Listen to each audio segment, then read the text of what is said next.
हरिओम। अष्टांग के रास्ते से अगर हम आध्यात्मिकता के अंदर आते हैं या अध्यात्म में आते हैं तो उसमें हम एक चीज़ देखते हैं कि जितने भी नियम उसमें बताए जाते हैं या जितने भी नियम उसमें करने पड़ते हैं वो सब शरीर के लिए होते हैं। जैसे यम नियम हो गया, आसन हो गया, प्राणायाम हो गया, प्रत्याहार हो गया, ध्यान, समाधि, मोक्ष, जितनी भी चीज़ें ये शरीर से होते हुए आती है। जो शरीर से होते होते फिज़िकल बॉडी से होते होते मेंटल बॉडी पे जाना है, या आप ऐसे समझिए कि शारीरिक क्रियाओं से होते होते आत्मिक क्रियाओं में, मतलब प्राणों की क्रिया में जाने का रास्ता बताया जाता है। तो जो शरीर है वो शरीर तब तक शरीर होता है, जीवित शरीर तब तक शरीर रहता है जब तक उसमें प्राण रहते हैं। और जैसे ही प्राण ओझल होते हैं या प्राण अखेड़ू उड़ जाते हैं शरीर के अंदर से तो वो मृत शरीर हो जाता है। इसे समझने की बात है। जैसे आपको प्राण मिले, आपका जन्म हुआ शरीर के रूप में, और आपका शरीर जो डेवलप करेगा, जो बनेगा, वो प्रकृति से लेते हुए बनेगा। जो प्रकृति के अंदर में आपके खाने पीने योग्य जितनी भी चीज़ें हैं उसको ग्रहण करते हुए विधिवत तरीके से उसको ग्रहण करेगा, फिर उसे त्याग करेगा, फिर ग्रहण करेगा, फिर त्याग करेगा, और एक शरीर निर्मित होता है।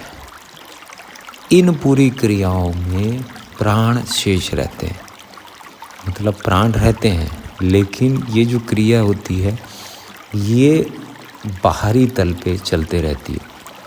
लेकिन ये बाहरी तल से चीज़ों को लेके अपने अंदर में अपने शरीर के अंदर में लेके और उसे डाइजेस्ट करके त्याग के रूप से बाहर निकाल के आपके शरीर को निर्मित करते रहती है।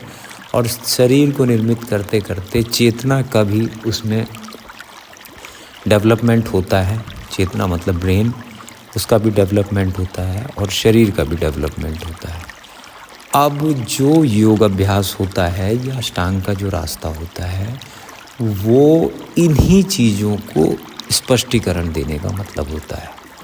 तो इसमें क्या होता है कि ग्रहण जो भी करेंगे आप, जो भी चीज़ लेंगे उसे तो देख के लेना ही है, लेकिन जो त्याग है वो भी स्पष्ट और पूरी तरीके से होना चाहिए। अगर त्याग नहीं है तो वो चीज़ें अंदर रह जाएंगी, और अंदर रह जाएंगी तो फिर वो विष रूपी प्रभाव आपके शरीर में और आपकी चेतना में देने लगती है। चाहे वो अन्न हो, चाहे बाकी और कोई चीज़ें हों, तो उसे या तो रिलीज़ कर दीजिए या तो ग्रहण ही ना कीजिए।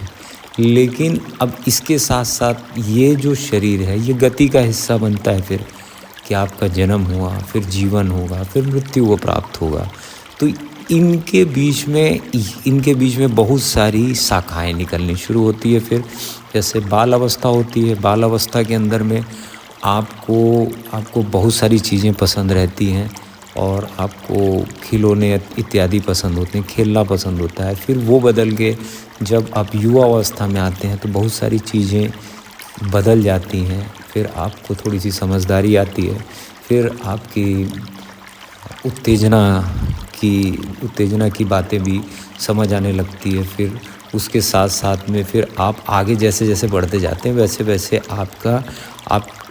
आपका जो ब्रेन होता है या आपकी जो चेतना होती है वो विकसित होते जाती है। इन्हीं सब क्रियाओं को समझ के अगर जिस समय आप करेंगे या समझ के जो साधक करने लगता है वो योगी कहलाता है। अब जैसे आपको इन सब चीज़ों को समझ के करना है, इनका दमन नहीं करना है। अगर आपने इनका दमन किया तो ये फिर विषैले तत्व आपके शरीर में और आपकी चेतना में छोड़ने लगेंगे। इन्हीं सब चीज़ों को समझने का रास्ता बताया जाता है अष्टांग के रास्ते पे। देखिए, जो प्राण होते हैं वो अपनी जगह में है और ग्रहण जो है वो अपनी जगह में, दो रूप होते हैं। तो इसको अगर हम सांसों के माध्यम से समझने की कोशिश करते हैं कि सांस आ रही है और सांस जा रही है। उसी भांति आपने सारी चीज़ों को ग्रहण किया है और उसके बाद में अगर आपने वो सब चीज़ों को त्याग नहीं किया, जितनी चीज़ें आपने आपके शरीर में ली और उसके बाद अगर वो त्याग घटित नहीं हुआ है तो वो विषैले पदार्थ बनाने लगती है। अष्टांग में इसीलिए शौच और त्याग का बहुत बड़ा रूप दिया गया है।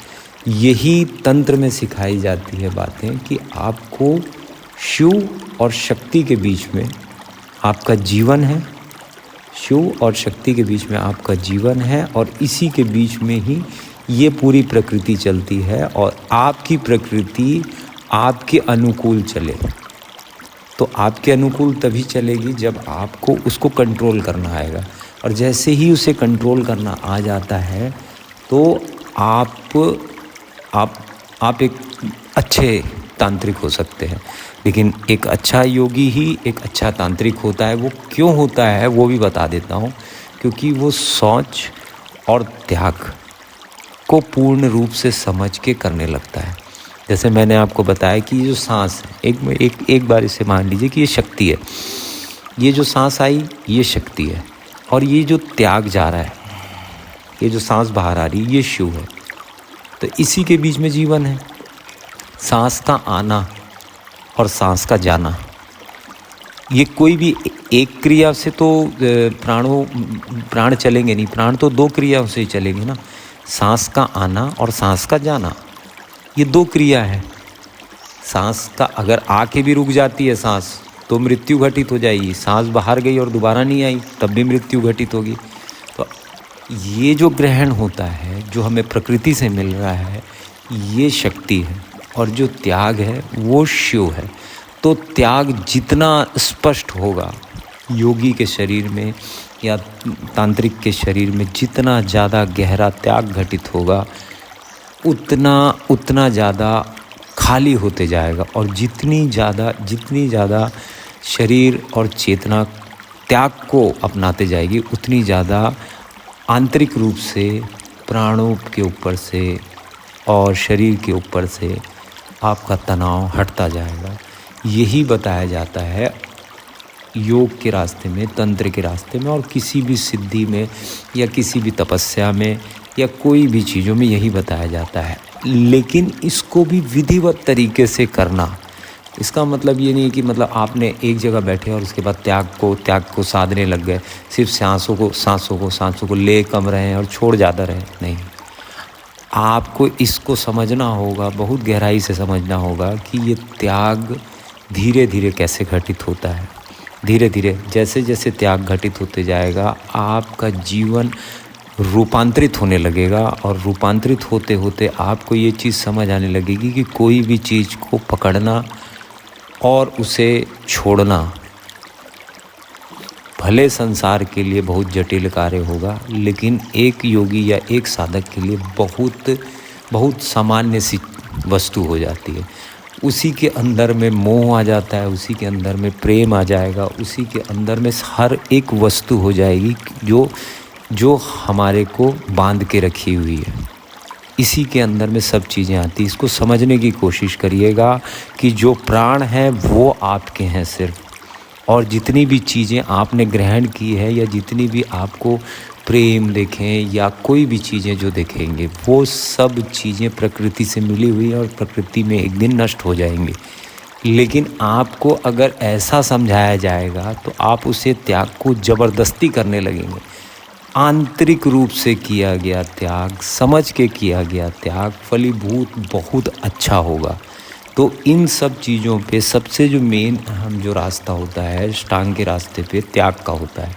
और जितना ज़्यादा आप त्याग करते करते अपने शरीर को और अपनी चेतना को खाली करेंगे, उतना ज़्यादा ध्यान घटित होता है। उसके बाद में कोई वजह ही नहीं रह जाती बाहर निकलने की। फिर उसके बाद अंदर अपने प्राण में ही स्थित हो जाता है। तो उससे बाहर निकलने की कोई आवश्यकता ही नहीं रह जाती, क्योंकि उसे ये चीज़ ज्ञात हो जाता है कि ये औपचारिकता है। जो शरीर है वो औपचारिकता है, मैं तो प्राण हूँ और ये तो यात्रा चल ही रही है, ये चलते ही रहेगी। हमारे को मेरे प्राण पे ही लीन होना है। तो वो अंदर की ओर ही स्थिति बनाने लगता है, शिवत्व को पाने लगता है और शिव में लीन होने लग जाता है। ये हर एक क्रम में और हर एक जगह पे इसका बहुत गहरा उल्लेख बताया जाता है कि, और इसको ऐसे भी समझ सकते हैं कि प्रकृति ने जितनी भी चीज़ें आपको दी वो ले ही रही हैं। आपसे पहले भी जो हुए उनसे भी ली है और आपसे भी लेगी। जो भी चीज़ इस प्रकृति में उत्पन्न हुई है वो यहाँ से जाती नहीं है, वो यहीं पैदा होती है और यहीं नष्ट हो जाती है। देखिए, जैसे आपका जन्म हुआ और आपकी उम्र जैसे वृद्ध अवस्था है, तो आपका जन्म हुआ, आपका बाल अवस्था यहीं लीन हो गई, आपकी युवा अवस्था यहीं लीन हो गई और आपकी वृद्ध अवस्था भी यहीं लीन हो जाएगी।